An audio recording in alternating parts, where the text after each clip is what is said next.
Hi, and welcome to my channel. My name is Erin. I'm a clinical aromatherapist here at Erin's Herbs.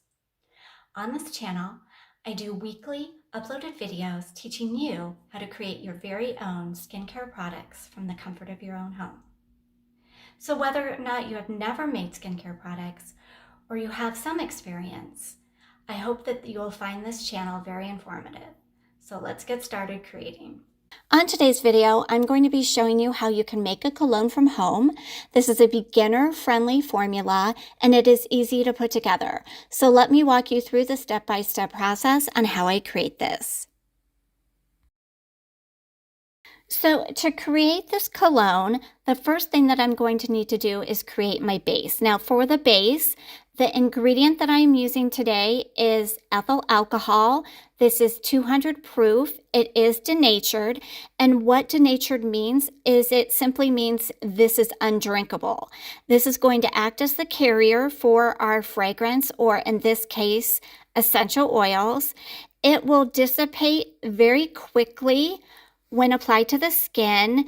It's going to help to allow the fragrance to last a little longer, and it's also going to help to preserve the cologne. So if you're someone who wants to use a different base for this particular formula, continue watching because I will give some substitutions later on in this video. To my base, I'm now going to create my fragrance. I'm going to add this first essential oil. It's called Cypress. It has a very hibiscus and clean and woody scent to it. Next, I'm going to go ahead and add my middle note, and for that I am using lavender essential oil. The scent that lavender has is very floral, sweet. Some also think that it smells woody or even slightly smoky. Now I'm going to go ahead and add my top note, which is lime essential oil. It has a very crisp, citrusy, and invigorating aroma. I now am done adding all of my ingredients, so I'm going to go ahead and remove this from the scale, and I'll be stirring this for approximately 3 to 5 minutes.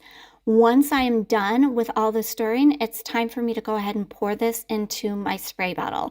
Now, this particular spray bottle is approximately 10 milligrams.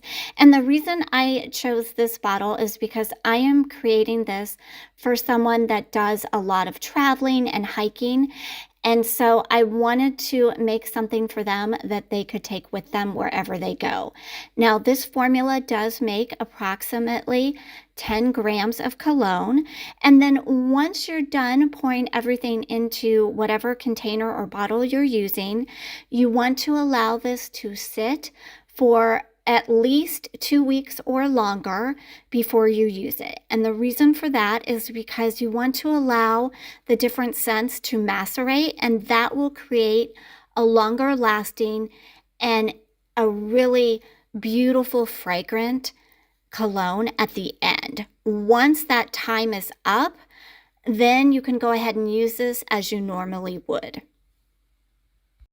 And just a side note, if you're wanting to make a larger size cologne, you definitely could take the numbers that I'm showing you here in this video and double it.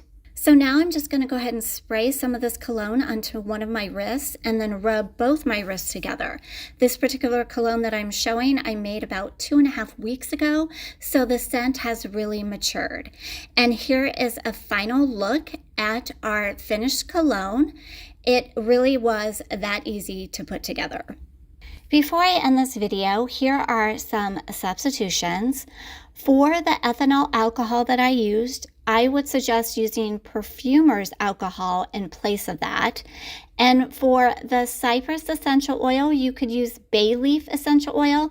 That is comparable, but has a little bit of a different scent to it. In place of the eucalyptus essential oil, use cedarwood essential oil. And then for the lime essential oil, a good choice or alternative would be bergamot essential oil. Now, if you don't like the substitution choices that I have for the essential oils, I would encourage you to kind of experiment with some of your favorite essential oils and see what kind of scent you can create that you like. So thanks for watching, and if you'd like to see more DIY formulas, don't forget to like and subscribe.